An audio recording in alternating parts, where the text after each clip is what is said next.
Yeah, my name's Dave Curry. I'm the Deputy Chief of Hampshire Fire and Rescue Service. I've been in the fire service for 25 years and I served in Surrey for 19 of those years up to Assistant Chief, and then moved over about 7 years ago to Hampshire, where I've been the Deputy Chief ever since, and currently in the role of Director of Service Delivery.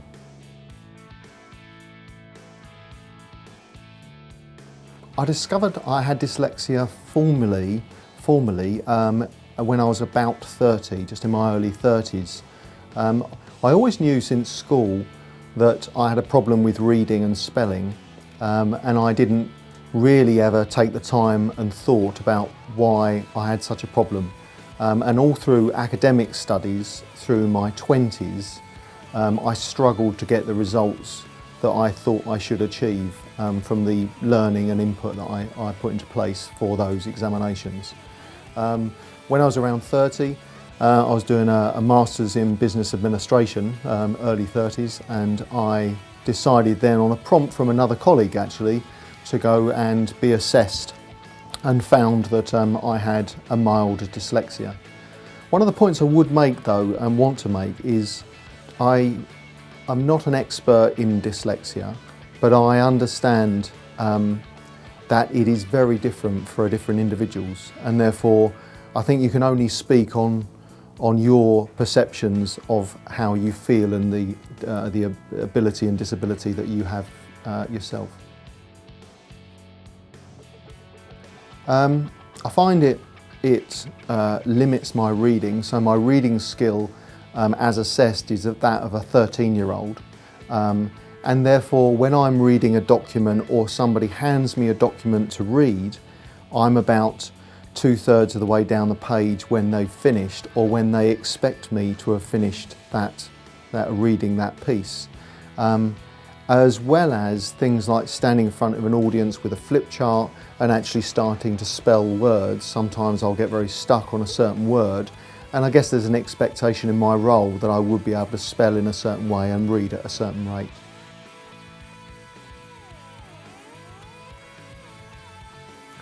The crucial way to cope is to acknowledge it and to find and seek some assistance.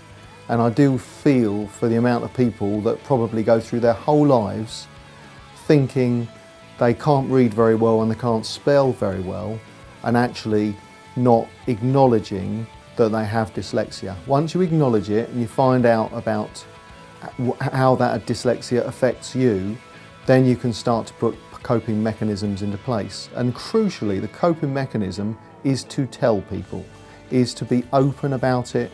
So when I work in a new environment or meet new colleagues and I have to stand in front of a flip chart, or I'm in an area where I'm reading things, I'm very open to say, please give me a little bit more time. I have mild dyslexia, and therefore I might take a little bit extra time to read this certain document.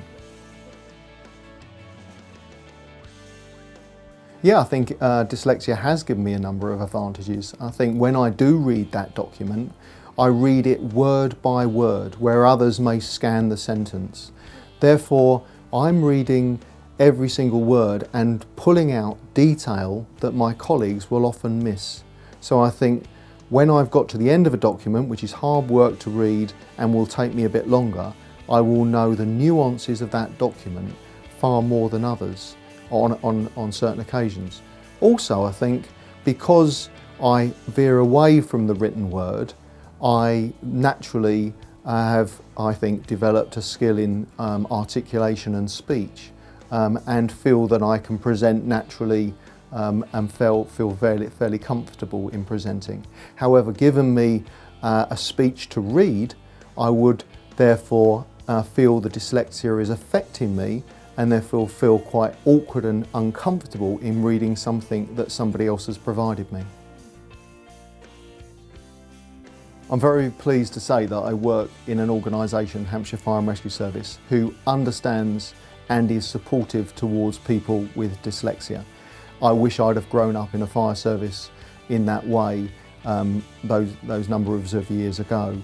Hampshire Fire and Rescue Services has a equalities team, and it has expertise available to assist people in the organisation and to understand how dyslexia might be affecting their working life, and then there are support mechanisms available which can be explained to individuals.